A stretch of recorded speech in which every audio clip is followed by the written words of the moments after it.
puente del troll.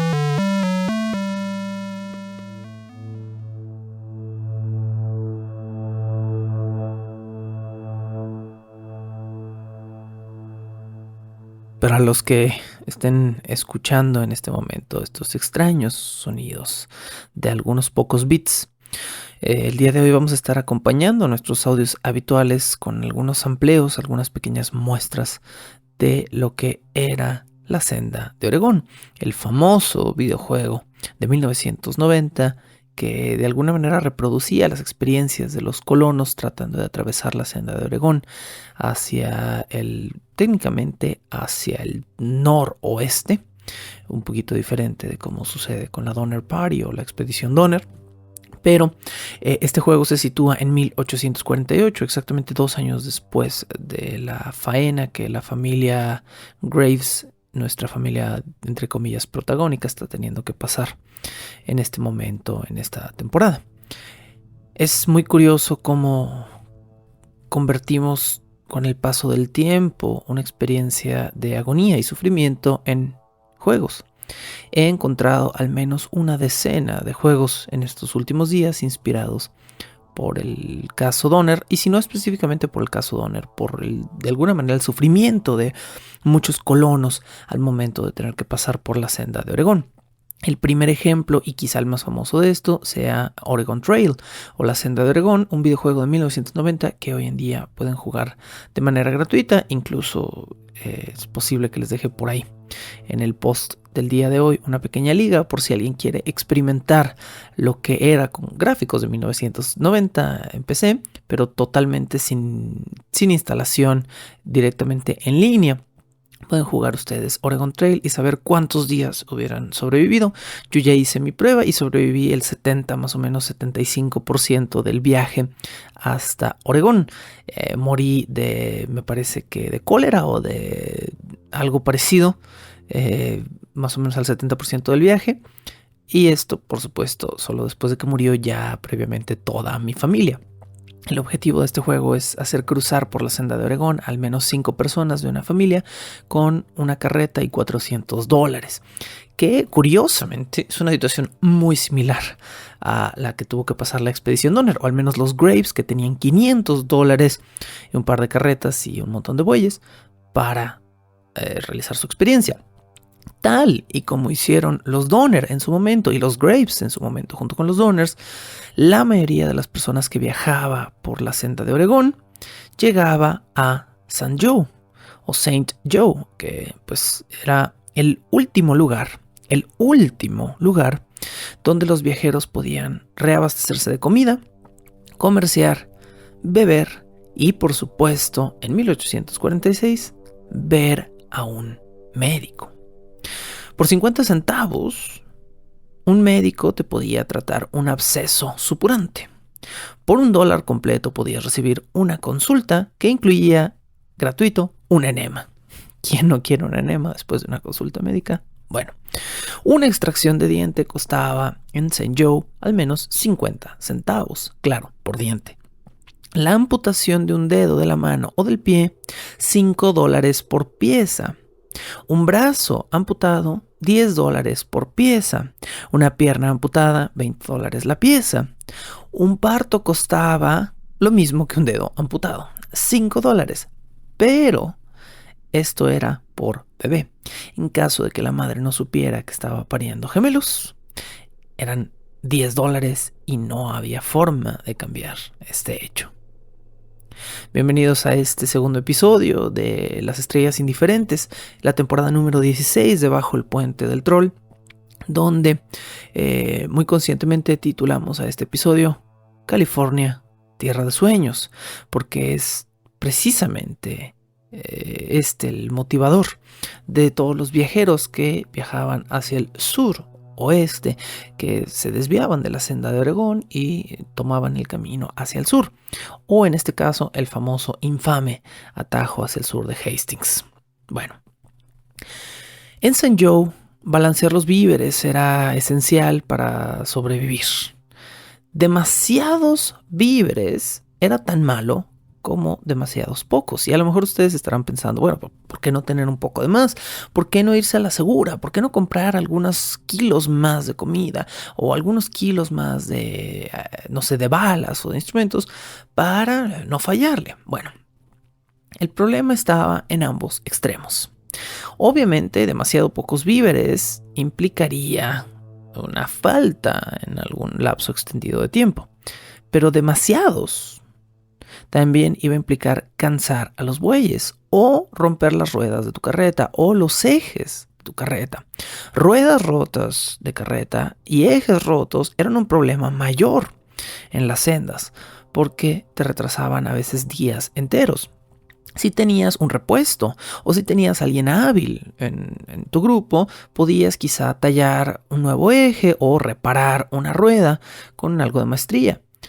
Pero si no tienes las partes, los repuestos y el talento, podías perder una carreta completa. Y esto también significaba perder un montón de alimento, sobrefatigar a tus bueyes o incluso que los miembros de tu familia terminaran cargando parte de los víveres, cosa que no era ideal.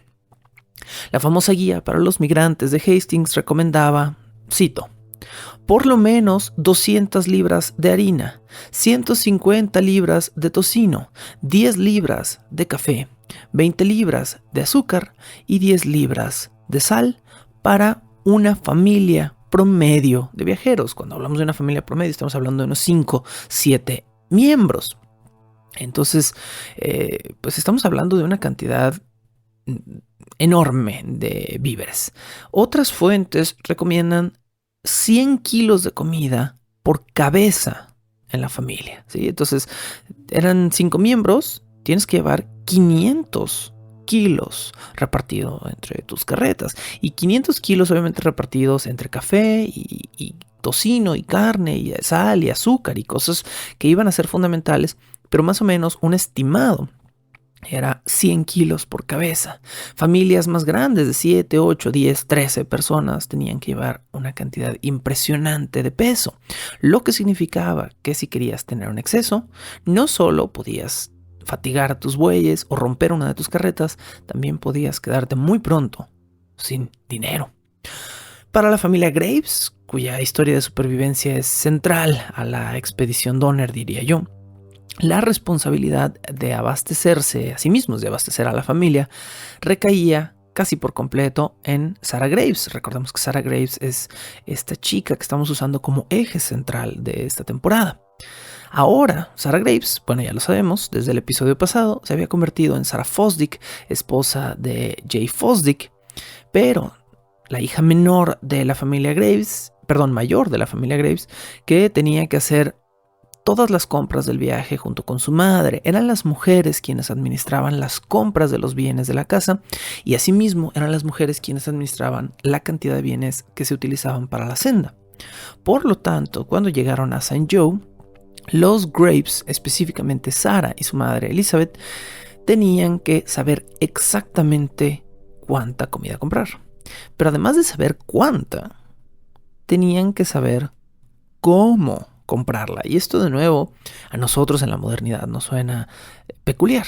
¿Cómo no voy a saber cómo comprar la comida? Bueno, hoy en día tenemos opciones, pero nuestras opciones están un poco más limitadas porque están un poco más refinadas, podríamos decir. Si hoy en día queremos comprar azúcar, vamos a comprar azúcar molida. Esto es un hecho. Es muy difícil, excepto en casos donde compremos algunas otras variantes como piloncillo, que nos vendan azúcar en bloques. Pero en 1846, en el fuerte de St. Joe, el azúcar se vendía al menos en 20 formatos o formas distintos. Por ejemplo, el azúcar podía ser vendida en forma de melaza, en forma de barrilete, en forma de barriles, pegada, en trozos, refinada, sin refinar, o molida. Estas son algunas de las posibles variantes para comprar azúcar en 1846. Y de nuevo, esto puede parecernos absurdo o baladí, irrelevante, pero no lo era. La forma en la que ibas a poder distribuir el peso en las carretas, la forma en la que ibas a poder apilar cosas encima de tu azúcar o apilar el azúcar encima de otras cosas era fundamental para este viaje. Bueno, para coronar todo esto, la leche, que también era un producto de compra común, obviamente no iba refrigerada en 1846. ¿Cómo diantres preservamos leche para un viaje de 6 meses? Eso es definitivamente un problema. Bueno, las dos formas más comunes y no infalibles de ninguna manera para preservar la leche era convertir la leche en crema o queso durante el viaje. Si tenías crema o si tenías queso, podías igual utilizar tu producto lácteo, que era una fuente de proteína, que era una fuente de vitamina, que era una fuente de calcio, que era fundamental para sobrevivir un invierno frío, específicamente la crema o el queso o la mantequilla, porque son fuertes fuentes calóricas. Pero tampoco eran infalibles estas formas de preservar. Mucha gente lo que hacía era comprar leche fresca de camino por la senda y la colgaban en los extremos traseros de las carrozas para que la leche, con el bamboleo de la carroza, se fuera separando en su crema. Y después tomaban la crema y la volvían a colocar en uno de estos botes y esa crema eventualmente se hacía básicamente mantequilla. Entonces era una forma de hacer mantequilla automáticamente por el simple hecho de colgar crema de leche en el borde de una de tus carretas. Separar la crema de la parte más líquida, el suero de la leche, y con una parte hacer queso, con el suero, queso fresco, panela a lo mejor, y con otra parte, con la parte de la crema, la parte más grasosa, la parte más calórica, hacer mantequilla y utilizar la leche no como una fuente de bebida directa, sino como una fuente de múltiples productos lácteos que se pudieran preservar por más tiempo. Por supuesto, la mayoría de los alimentos también se salaban para preservarse en esta época. Sal, vinagre, miel, azúcar, mermelada, eran formas de preservar. Si metemos algo en miel, se preserva. La miel es un preservativo fabuloso, natural. Hasta la fecha se han encontrado cadáveres metidos en miel de la civilización egipcia antigua y estos cadáveres están preservados. Incluso un par de arqueólogos curiosos han comido miel de estos cadáveres preservados y pues no han muerto en el intento y describen la miel como particularmente deliciosa. La miel, dato curioso por si algún día tienen que usarlo, la miel es uno de los pocos productos naturales del planeta que no caduca.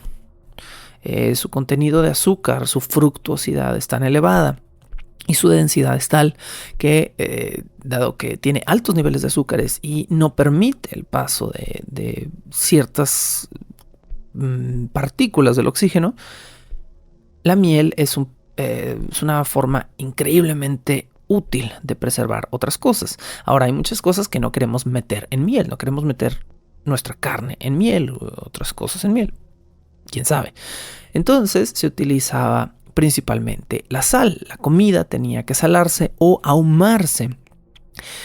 Los viajeros al oeste también llevaban mucho cacao, chocolate y mucho café porque eran de nuevo dos cosas que de alguna manera se mantenían frescas en condiciones adversas. El cacao es muy noble y se puede guardar por mucho tiempo. Es un polvo, está seco, no se echa a perder. Obviamente todas las cosas en polvo o todas las cosas secas, arroces, específicamente avena, por ejemplo, son cosas que se pueden utilizar muy cómodamente durante viajes prolongados. Después de comprar Sara y su madre todas estas cosas, pero antes de abandonar Zhengzhou, las carretas debían repararse, reforzarse, también debían comprarse armas y municiones para estas armas. Porque eventualmente, cuando las familias se quedaran sin comida, cazar era una de las pocas actividades que te iban a salvar la vida: cazar y protegerte de bandidos, o en el miedo blanco de la época, protegerte de indios. Con las armas de 1846 tenemos otro problema. Esto es 1846. Si ustedes están imaginando este viejo oeste lleno de Colt single actions, todo mundo disparándose con revólveres y con rifles Remington, están en la década equivocada. El Colt single action, el revólver que conquistó al oeste, como se le llama hoy en día bajo un epíteto muy digno, no apareció sino hasta 1873. Estos son 30 años más o menos, 27, 30 años después de esta fecha. Y era un arma cara, ahorita hablaremos de eso. En 1846, esta gente llevaba armas de percusión. Llevaba la versión más avanzada de, imagínense como la versión de una pistola pirata. Estas pistolas que usa como Jack Sparrow son armas de percusión, son armas que tienen en su parte trasera un percutor externo. Ese percutor activa una cantidad específica de pólvora que hace detonar una bala de plomo dentro del cañón. No se vayan tan atrás, ¿sí? Con las armas de Jack Sparrow estamos hablando de finales de 1700. Tenemos que situarnos en un punto más o menos centrado. En 1846, los rifles de percusión eran un híbrido entre estas armas piratas que les estoy describiendo y los futuros rifles que ya iban a existir en América. Eran armas de chispa de pedernal. En otras palabras, era un barril firme de metal trenzado que tenía una carga de bala adentro, una bala, pero esta bala no era una esfera de plomo sencilla como las armas de 1700. Era una bala ya con forma semicónica, redondeada en la punta, con una cavidad detrás, con canaletas, pero que tenía que detonar independientemente de un cartucho. Tenía que detonar con una carga de pólvora. Ahora, las armas más viejas, las armas de finales de 1700, la pólvora tenía que abrirse de un paquete y echarse por el cañón del arma, arremangarse de alguna manera con una pieza de metal y después cargar con una bala. Este no era el caso de las armas de percusión o de chispa de 1846. Estas armas solo se tenía que ingresar la bala al cañón y en vez de tener una carga de pólvora dentro, lo que se usaban eran unas cápsulas pequeñas de metal rellenas de pólvoras. Estas cápsulas se depositaban en una pequeña puertita, en una pequeña abertura en la parte trasera del rifle, y eran percutidas por el percutor del arma de chispa. Entonces tú presionabas el gatillo, bajaba el percutor golpeaba la carga detonaba hacia adentro del barril y esto propulsaba la bala en el interior. El problema con esto es que estas armas tenían un retraso. Y no estoy siendo despectivo con ellas, no estoy diciendo que fueran especiales, de ninguna manera. Estoy diciendo que estas armas tenían un retraso de más o menos medio segundo, que no parece mucho, entre presionar el gatillo y que la bala detonara. Pero imagínense que están cazando en medio de un silencioso bosque nevado. Y a unos metros de ustedes hay un venado. Y ustedes tienen que estar así de cerca, porque estas armas no disparan muy lejos, o al menos no son muy precisas a distancia. Entonces, en este silencio, ustedes presionan el gatillo y el gatillo hace clic, chic, medio segundo antes de que la bala salga y mate al animal. En ese medio segundo, ¿qué es lo que va a hacer el animal? Salir corriendo. Ahora, en 1846 ya habían comenzado a usarse algunos rifles, rifles que eran de munición.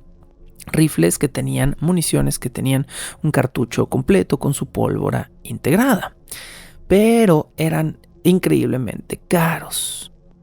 No tengo los precios exactos de 1846, pero lo que sí puedo decir es que en 1870, más o menos, un revólver, específicamente un Colt Single Action, costaba $17 solo, sin municiones, sin funda. $20 era el precio de un Colt Single Action con funda, decorado con chapa de oro y un par de cajas de balas. $20. Ahora, si recordamos el principio de este episodio, $20 era el precio exacto de la amputación de una pierna. Así que comprar un Colt Single Action en 1870 te hubiera costado casi lo mismo que una pierna completa, por decirlo de alguna manera.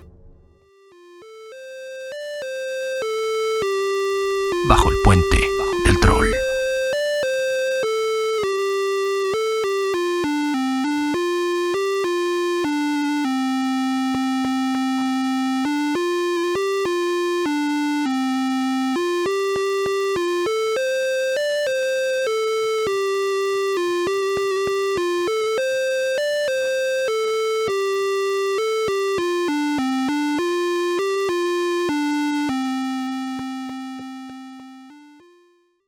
Franklin Graves se consideraba un hombre tradicional. Por lo tanto, no gustaba o desconfiaba de alguna manera de las armas nuevas. Franklin Graves, en sus años de juventud, había sido un guerrero y confiaba en las armas que él había aprendido a usar, es decir, armas de chispa, de pedernal. Estas armas que, como les dije hace un momento, dependen de una pequeña cápsula explosiva que revienta causando una posterior explosión más grande de pólvora dentro del barril de un arma para proyectar una bala de plomo. Franklin Graves confiaba en el retraso que tenían estas armas para cazar y para dispararle a indios, cosa que Franklin Graves ya había hecho antes, ya hablaremos de eso, cuando los indios no resultaban útiles. Muchos de los tramperos que se encontraría la familia Graves en St. Joe también serían indios avesados en cruzar regiones difíciles, que estarían dispuestos a guiar a familias enteras de colonos a viajar por estos territorios por el módico precio de $5 o $10 por carreta. Este era el precio que muchos de los guías cobraban al salir de St. Joe. En St. Joe, los Graves empezaron a escuchar también rumores de indios malos, indios útiles, indios malos, pero finalmente a ojos de los blancos, indios siempre funcionales. Me sirve este indio, le pago. No me sirve, lo mato. Era una cuestión totalmente inmoral, entenderíamos hoy en día, pero era como funcionaban las cosas en la concepción de 1846. En St. Joe había muchos rumores sobre indios Walla Walla. Los indios Walla Walla, al parecer, eran los únicos indios que eran hostiles para con los blancos en la región.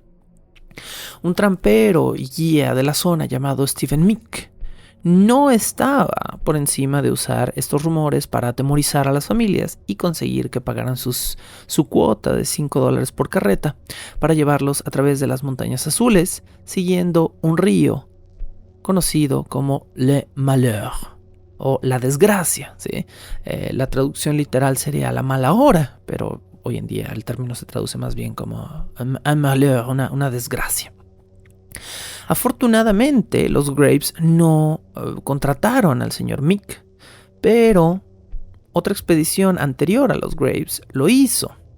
¿Y qué le pasó a esta expedición? Bueno, al parecer Meek era un hombre mentiroso que viajaba de manera muy distante con la gente a la que guiaba. Meek llevó a una expedición de viajeros hasta el río Le Malheur, el río de la desgracia, y muy pronto esta gente descubrió por qué el río se llamaba Río de la Desgracia. Porque al borde del río por donde tenían que pasar las carretas, las piedras del río eran tan filosas que en menos de un día de viaje los migrantes comenzaron a ver que sangraban las patas de sus bueyes. Comenzaron a desgastar a tal grado sus zapatos que se cortaban los pies y comenzaron a fallar algunas de las ruedas de su carreta. al grado de que la avanzada, la vanguardia, los que iban más adelante en el grupo, iban marcando con su propia sangre el camino para los que iban detrás. Como era habitual en esos días, los guías viajaban abriendo camino. Es decir, un guía en una expedición, como les dije en el capítulo pasado, no imaginemos que iban 20 carrozas todas pegadas en 1 kilómetro de distancia. No, recordemos que estas familias viajan por familia o por grupo o por clan separados, y que a veces hay una separación de varios kilómetros entre donde viaja una familia y donde viaja otra. Bueno, los guías o las cabezas de estas expediciones siempre van a la vanguardia abriendo camino. Abrir camino implicaba ir 1 o 2 días de viaje adelante de toda la expedición para ir dejando marcas en el camino, huellas, y para ir marcando algunos lugares. A veces estos guías dejaban notas, a veces marcaban con su cuchillo un cacto o algún árbol para indicar que esa era la ruta en una bifurcación. Bueno, Mix iba un día adelante de su expedición, pero todos los viajeros que iban detrás de él, después de cortarse los pies y de ver a sus bueyes sangrar, comenzaron a darse cuenta de que algo estaba mal. Las notas y las marcas que Mix estaba dejando en el camino eran confusas. Lo que ellos no sabían, pero ya empezaban a sospechar con estas marcas, es que Mix estaba perdido, que había tomado un atajo o había intentado tomar un atajo y que ahora ya no sabía por dónde salir. Esto llevó a la expedición a un río de agua contaminada, donde se quedaron varados. Sus bueyes bebieron, murieron, no pudieron mover sus carretas y tuvieron que comer durante semanas bife de pobres, es decir, carne de buey desnutrido o deshidratado, para no morirse. Luego de días de mala higiene y mala salud y pies cortados, cerca de los 100 días de viaje de este grupo, una nueva expedición de rescate tuvo que ser enviada para salvar a la así llamada Expedición Mick. A quienes, por cierto, rescató un guía muy famoso que se llama Moses Harris, a quien todos llamaban, porque era una cuestión racial, por supuesto, Black Harris. Sí, era negro. Black Harris era, al parecer, un tipazo, por lo que he leído. Black Harris se consideraba, o Moses Harris, vamos a llamarlo, se consideraba el mejor guía de todo St. Joe. Él mismo, llevando una expedición de personas para tratar de salvar a la famosa expedición Mick, salvó a 50 de las 100 personas que se quedaron varadas esa vez. Entonces, bueno, esto que les platico no es pertinente a la expedición de los Graves o de los Donner, pero sí tiene una correlación temática, y es por eso que se los digo.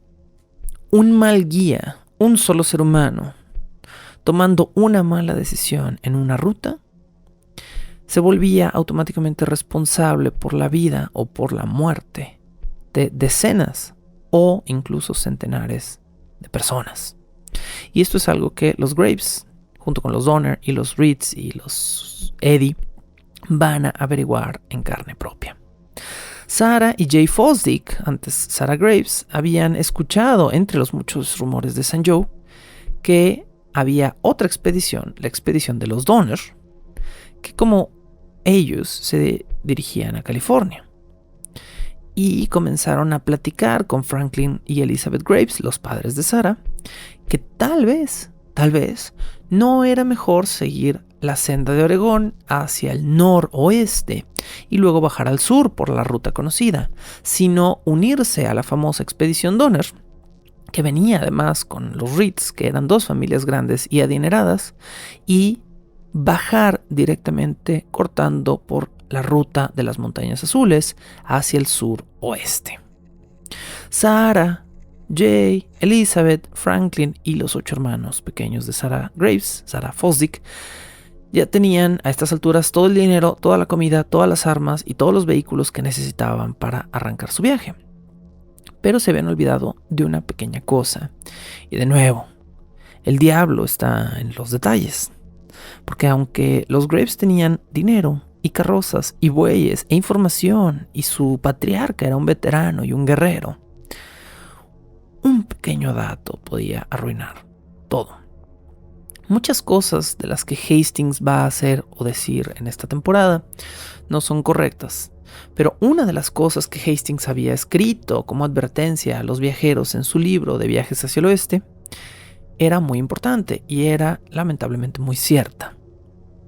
Esta información decía que ningún viajero debía comenzar un viaje a través de las montañas, arrancando desde St. Joe después del 1 de mayo. Si no, había que esperar de ser posible, pero era fundamental salir el 1 de mayo de St. Joe hacia las montañas para poder sobrevivir el viaje. Literalmente la guía dice: hay que atenerse al 1 de mayo, tras el cual el viaje no debe empezarse y debe ser evitado a toda costa, de ser posible. Este consejo, por supuesto, era para poder empezar el viaje antes que la primavera, tener varios meses buenos de viaje entre primavera y verano y no quedar atrapados en las montañas justo en lo más crudo del invierno. Cosa que ustedes están asumiendo porque estoy realizando esta temporada de una trágica expedición, probablemente va a pasar. Cuando los Graves salieron de St. Joe, lo hicieron a finales de la tercera semana de mayo. Esto los coloca casi un mes en desventaja de la oportunidad de llegar antes de la parte cruda del invierno hasta California. Ahora, a los días de haber empezado su viaje, los Graves se unieron a una aldea móvil de unas 150 personas. Primero, al salir de St. Joe, los Graves tomaron una ruta, una senda que iba hacia Oregón, todavía hacia el noroeste. ¿Sí? Pueden buscar mapitas, pueden buscar el Wikipedia, pueden jugar la senda de Oregón y van a ver hacia dónde se mueve la ruta común, que era la ruta probada, podríamos decir. Bueno, entonces esta falange de casi 150 personas era una aldea, estaban vivos y era mucho más seguro a estas alturas para los Graves unirse a este grupo que ir con una expedición pequeña como la de los Donner. Así que en su primera parte de la salida de St. Joe, los Graves se unieron a un buen grupo. Más de 150 personas que tenían comida y balas y alimentos y que en una emergencia se podían prestar o ayudar con algunas cosas. Bueno, esta gente, por supuesto, como ya lo dije, iba a tomar la senda de Oregón. La senda de Oregón sale del norte de Missouri. Recordemos que los Graves en el episodio pasado comenzaron en Missouri. Entonces, si no tienen en este momento acceso a un mapa, no tienen por qué tenerlo. Hago yo mi trabajo y se los describo. Missouri está, imagínense toda el hot cake que es Estados Unidos. Missouri es casi un puntito al centro, ligeramente desfasado hacia la derecha, ¿sí? Imagínense lo más al centro posible, pero con un poquito de desviación hacia la derecha. Ahí estaría Missouri. Primero, la primera parte de la ruta o de la senda de Oregón era caminar de Missouri a St. Joe, que era exactamente donde estaban los Graves en este momento. St. Joe o St. Joseph's después conectaba recto hasta Fort Kearny o el Fuerte Kearny. A partir de aquí vamos a encontrar muchos fuertes, que son puntos en los que los viajeros se podían detener y reabastecerse o comerciar algunas cosas, pero no al mismo nivel de St. Joe. Eran fuertes mucho más pequeños y algunos eran simples edificaciones sin vida, donde los viajeros no podían quedarse demasiado tiempo y tampoco podían comerciar demasiados objetos. De Fort Kearny o el Fuerte Kearny, después venía el Fuerte Laramie en la actual Nebraska. Esto obviamente más hacia el oeste. Para que se hagan más o menos una idea de lo que estoy diciendo, entre estos puntos hay más o menos 4,000 kilómetros. 4,000 kilómetros que ya dijimos iban a tener que ser recorridos a pie, a paso lento, con carretas jaladas no por caballos, sino por bueyes que también son fuertes, pero lentos. Haciendo más o menos un cálculo, Se supone que a paso veloz, estos 4.000 kilómetros se pueden recorrer sin retrasos en 80 horas de viaje. Pero para estas familias se traducían en varias semanas o meses a paso de buey, a paso de niño, a paso de carreta, a paso de tenemos que detenernos 3 horas a desayunar, 1 hora a comer, 2 horas a cenar y 6 horas a dormir. Entonces, estas 80 horas de viaje continuo obviamente se repartían en pequeñas sesiones de 5 o 6 horas, 8 en algunos días, donde esta gente podía realmente avanzar. El resto del tiempo se iba en necesidades personales.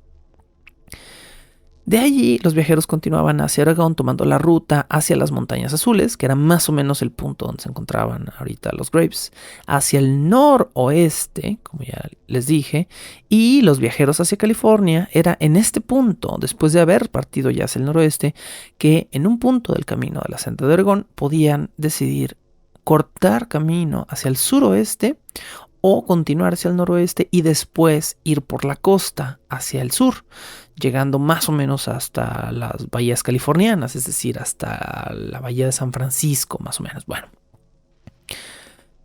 al unirse a una aldea móvil como lo hicieron los Graves al principio del viaje, el viaje hasta el Fuerte Hall o Fort Hall, que era la parte más larga del recorrido, era más segura, ¿sí? Y por este lapso, la familia Graves tuvo una suerte fabulosa. Por esos primeros meses, los niños y los jóvenes de todos estos grupos, de estas más de 150, 170 personas que iban a viajar juntas, se iban a convertir en amigos. Y muchos de estos amigos en familia. Muchos de los jóvenes que se conocían en estas primeras semanas de viaje se enamoraban, se acostaban y terminaban casándose.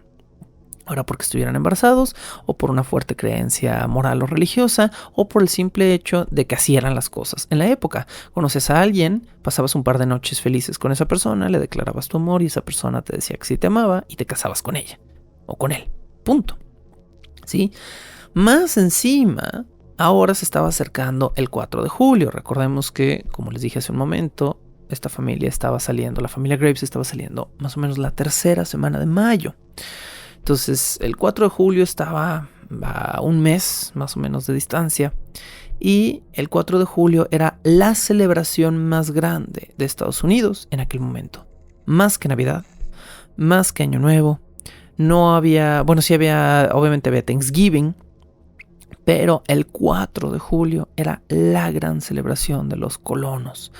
Era el motivo por el cual la gente estaba celebrando su independencia. ¿Sí? Entonces era gente que creía fervientemente que esa celebración era fundamental. Si creen que los americanos, los estadounidenses de hoy son patrióticos en el 4 de julio, los americanos del siglo XIX lo llamaban el glorioso 4, the glorious fourth. Y no lo duden, como hoy en día podemos encontrar muchos niños que reciben sus nombres de futbolistas populares, ¿no? Va a haber 800 Ikers y Zidanes y entre otros jugadores de fútbol dentro de unos años habitando todos los negocios del planeta. En aquel entonces, los chamacos eran nombrados como Jefferson y Franklin y Adams y Washington. Y estos chamacos que tenían estos nombres súper patrióticos, pues obviamente pasaban sus mañanas caminando miserablemente, pero en sus tardes, cuando tenían oportunidad de socializar y de cazar y de celebrar, esos eran los momentos donde ellos se sentían verdaderamente vivos. La cuarta noche de viaje, la familia Graves había avanzado 80 de los 4.000 kilómetros de esta primera sección del viaje, que suena poco, pero en 4 días, con todas las pausas y pormenores de este tipo de viajes, era una buena cantidad. Esa cuarta noche, un fuego extraño comenzó a rodear las caravanas y las carretas de todos los viajeros que se habían detenido a descansar. Mandaron a algunos jóvenes a buscar qué era lo que había provocado el fuego. Y Billy, el hermano de 17 años de edad de Sarah, por supuesto Sarah Fosdick, fue uno de los que fueron a confrontar el incendio. Muy pronto Billy notó algo extraño. Contra el fuego, como si los estuvieran mirando intensamente con ojos vacíos, había una serie de siluetas que los estaban rodeando. ¿Acaso eran indios que habían prendido el fuego para matarlos a todos? Billy estaba a punto de descubrirlo. Bajo el puente del troll.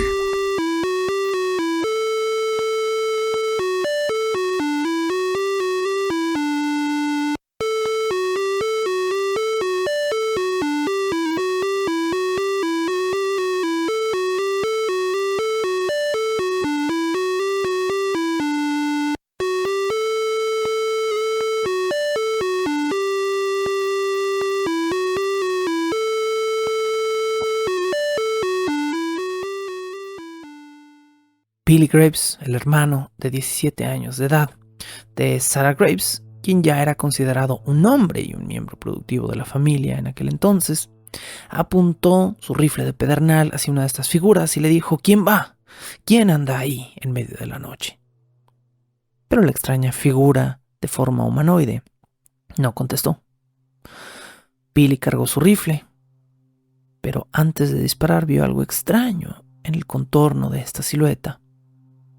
Tenía ramas, unas ramas muy extrañas. Resultó que esa cuarta noche de viaje, 80 kilómetros después de haber abandonado St. Joe, Billy se había topado junto con sus amigos con un simple fuego salvaje, un fuego que se había prendido en torno a un tipo de arbusto que tenía una silueta casi humana.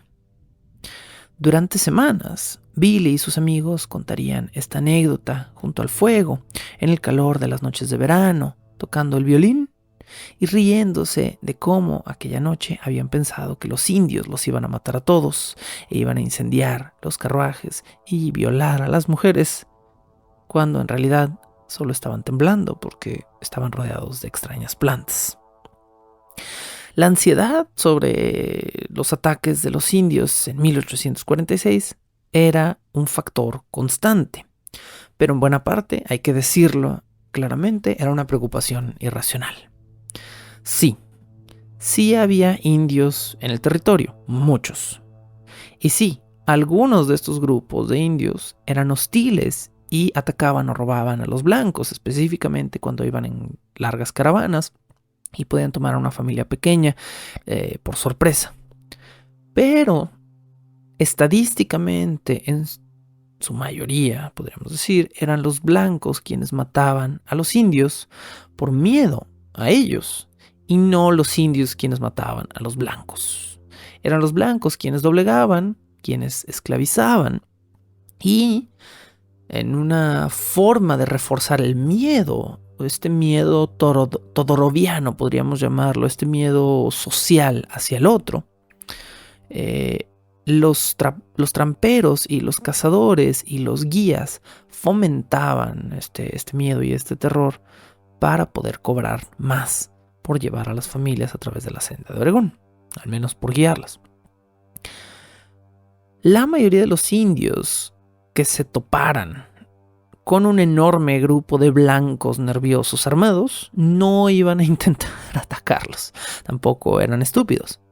Sí, en algunos casos codiciaban algunos de los bienes y algunas de las personas de estos grupos familiares.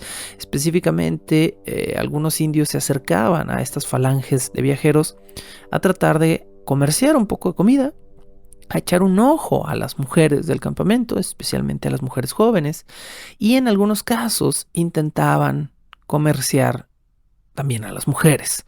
En un par de casos, algunos indios se acercan a ofrecer dinero a los hermanos o a los padres de las niñas o de las mujeres de los grupos para tratar de comprarlas, como era también su costumbre en la época. Pero rara vez los indios llegaban disparando y haciendo ruidos guturales o agudos cerca de los colonos para lograr ¿qué? Que 100 colonos armados les dispararan. No era muy brillante. El intercambio de comida era visto con malos ojos por los blancos la mayor parte del tiempo.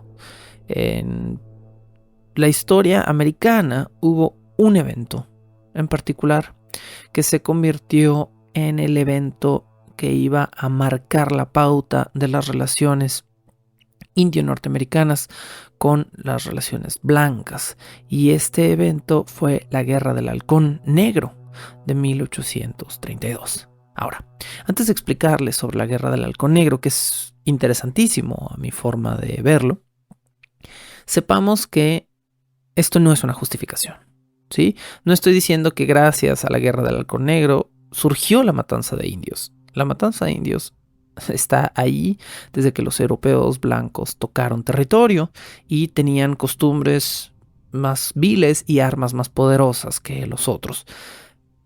Para esto, de nuevo, hay que ir a leer a Tzvetan Todorov, cuestiones de antropología social, y ver cómo siempre el grupo que se cree moralmente superior y que tiene la tecnología dominante, por lo general va a tratar de esclavizar o destruir al grupo que no la tiene, ¿sí? Es así de sencillo. Pero, ¿qué fue entonces la Guerra del Halcón Negro de 1832 que complicó tanto las cosas? Bueno, en este año, un grupo de cerca de 1000 indios Fox, Sauk y Kickapoo. Y cuando digo indios, no se imaginen solo guerreros de pecho cobrizo y cabello largo. Estoy hablando de 1000 indios, hombres, ancianos, mujeres, niños, adultos. Estos 1000 indios cruzaron el Mississippi de camino a Illinois con la intención de hacer algo que era totalmente lógico. Estos indios querían recuperar sus tierras, tierras que les habían robado, tierras por las cuales los habían diezmado y matado en 1804. Ahora, todo grupo revolucionario tiene un líder, y el líder de estos indios era un hombre de 65 años de edad, a quien todos llamaban Halcón Negro. Era un indio Sauk que en su lengua era llamado Makataime Shekiakak. Makataime Shekiakak. Makataime Shekiakak, no lo voy a volver a decir, era un hombre pacífico.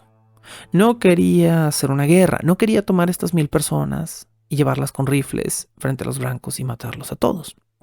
No, era un líder político que tenía una causa social y que decía, ¿saben qué? Vamos a hacer esta marcha pacífica, vamos a irnos, vamos a sentar enfrente de ellos y vamos a reclamar lo que es nuestro. Ellos nos robaron estas tierras de Illinois en 1804 y nosotros queremos recuperar este territorio porque es el territorio de nuestros padres. Por supuesto, esto no fue visto con buenos ojos por los europeos blancos, que en ese momento dijeron, no. Y ellos, a diferencia de los indios Sauk y Kickapoo y los Fox, ellos sí se lanzaron de inmediato a las armas. No fueron y le dispararon de una vez a estos 1000 indios, pero se pusieron el parche antes de la herida. Cuando vieron que había una migración fuerte de indios hacia la región, llamaron al gobierno y el gobierno les dijo, ok, entendemos que esta situación puede ser incómoda, ¿qué quieren? Entonces, los habitantes de estas zonas, los habitantes blancos de estas zonas, solicitaron que mandaran grupos de voluntarios armados a Illinois, pero que además contrataran mercenarios indios. Los Sioux y los Menominee, que eran dos grupos de indios americanos, se rentaban como guerreros porque no coincidían con los ideales de los otros grupos indios de la región. Los Sioux son conocidos como los grandes traidores de los indios en el norte, ¿no? Son estos indios que terminaron matando para los blancos. Bueno, entonces miles de soldados salieron armados hacia esta región junto con mercenarios indios para tratar de detener la revolución de Halcón Negro. Como en todo conflicto, va a haber anexos, y esto lo hemos vivido de una forma muy cercana y muy realista, a lo mejor en pleno 2020, 2021, Hemos visto cómo a veces en protestas legítimas donde la gente sale pacíficamente a reclamar un derecho, se cuelan anexos, agregados, que no eran parte de la manifestación original, pero que están utilizando esta manifestación para ir a causar desmadre, ¿sí? Esto que nos ha pasado en manifestaciones recientes en la historia de la humanidad sucedió exactamente igual en la manifestación del Halcón Negro. Grupos de indios que no estaban vinculados con Halcón Negro, pero que estaban motivados de alguna manera por este movimiento, se anexaron a los grupos y en nombre del movimiento decidieron realizar ataques a hombres blancos. Esta no era la visión de Halcón Negro, hay que decirlo, ¿sí? Halcón Negro quería negociar pacíficamente la devolución de sus tierras, cosa que tampoco iba a pasar, pero él quería ser pacífico. Bueno, ahora, aquí viene el gran problema. La tarde del 20 de mayo de 1832, un grupo de 80 indios Potawatomi, espero haber dicho esto bien, no lo voy a decir, es Potawatomi. Bueno, 80 indios Potawatomi que no estaban afiliados de ninguna manera al movimiento pacífico de Halcón Negro, decidieron atacar un asentamiento de europeos y matar a 3 familias. Esto que les leo a continuación es un breve testimonio de un testigo del ataque que comenzó a encender la pólvora de esta revolución de 1832. Las mujeres chillaron como gansos cuando les atravesaron el cuerpo con lanzas o cuando sintieron los tomahawks entrando en sus cabezas. Todas las víctimas fueron cuidadosamente escalpadas. Sus cuerpos fueron mutilados y a muchos de los niños los cortaron en pedazos con hachas. Y a las mujeres las ataron por los talones a las paredes de sus propias casas y se les caía la ropa sobre la cabeza, exponiendo sus cuerpos desnudos a la vista del público. La realidad de esta tarde es que 15 personas murieron en el ataque no relacionado con la manifestación de Halcón Negro. No es una cifra comparable a la cantidad de indios que habían muerto por el robo de tierras o comparable a la cantidad de indios que iban a morir por pagar este crimen. Pero no podemos considerar las vidas humanas como un número. ¿Cuánto valen 15 vidas? ¿Valen otras 1000? ¿Valen otras 50? ¿Son invaluables? Bueno, 2 hermanas jóvenes fueron raptadas por estos indios y mantenidas como rehenes por algunos días. Ahora, aquí viene la relación directa con nuestra historia del día de hoy. ¿Quién peleó en esta guerra?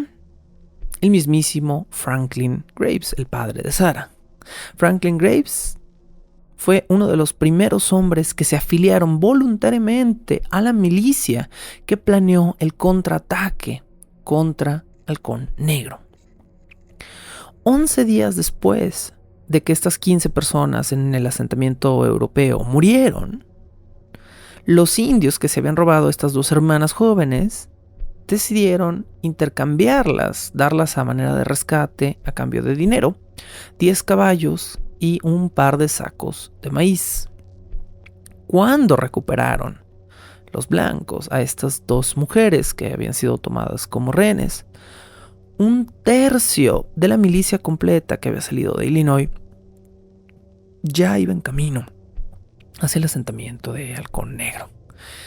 Y por supuesto que no iban con buenas intenciones.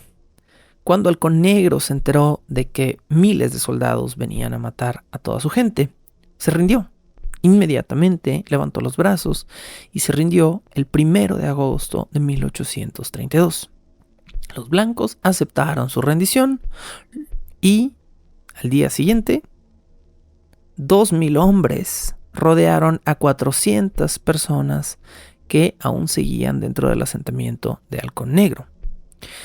De estas 400 personas, más de la mitad eran mujeres o niños. Bueno, los hombres de Halcón Negro se dieron cuenta de que su rendición no iba a servir de nada y comenzaron a tratar de defender el territorio para que estas 400 personas pudieran escapar. Entonces Halcón Negro, que ya se había casi rendido, que ya estaba casi en los brazos de los blancos, de repente dijo, no, espérenme, nos van a traicionar.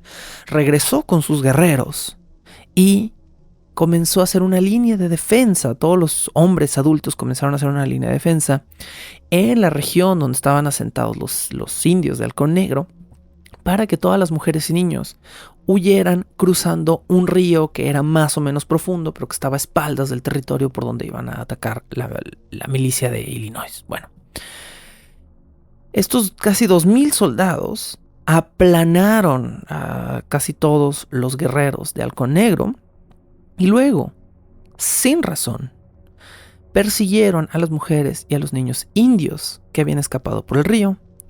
Los mataron a todos disparándoles por la espalda sin discriminar, e incluso hay relatos de que mataron a gente que estaba de rodillas llorando por sus niños, levantando los brazos y pidiendo que no los mataran.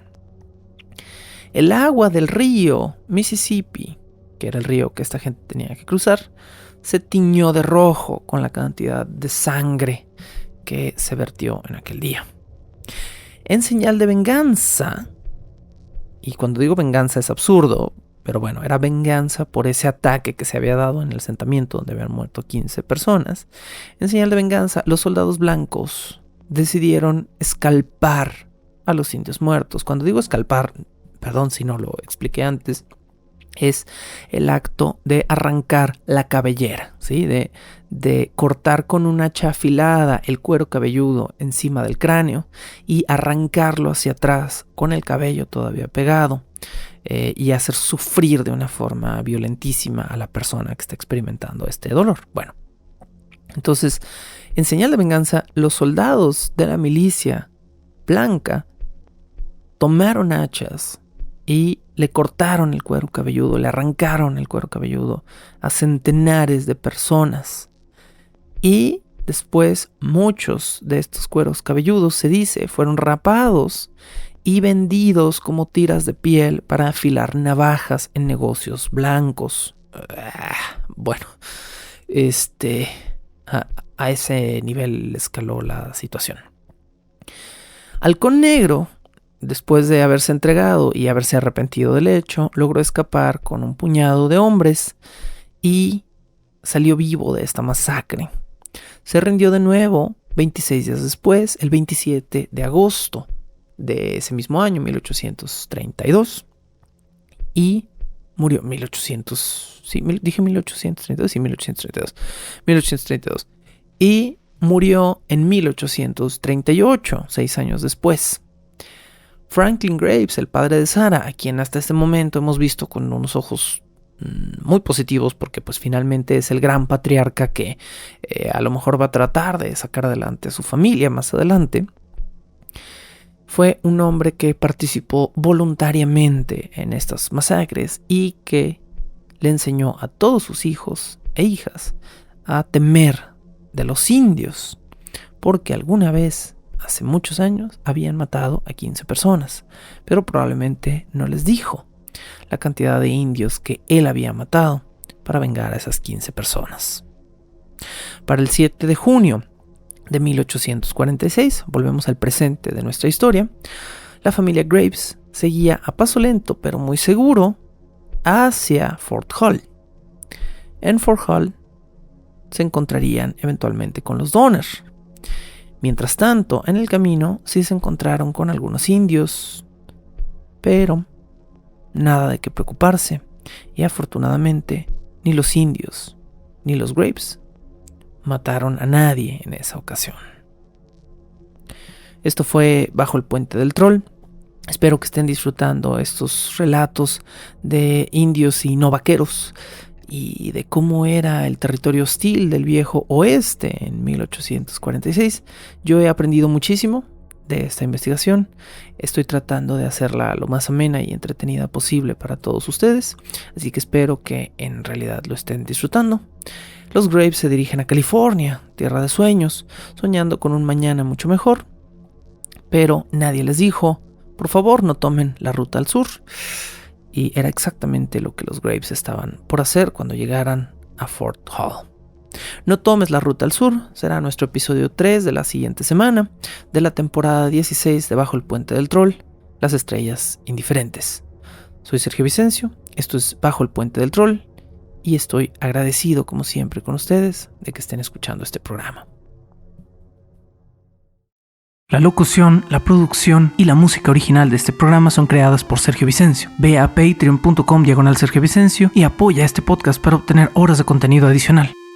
¿Quieres comisionar cápsulas, episodios o incluso temporadas completas o comprar contenido digital de Bajo el Puente del Troll? Ve a coffee.com/Sergio Vicencio y encárgate de decirme qué hacer. Es coffee, ko-fi.com/Sergio Vicencio. Búscame como @recuadroblanco en Twitter e Instagram o como Sergio Vicencio en YouTube para darme tu opinión sobre este podcast. Bajo el Puente del Troll.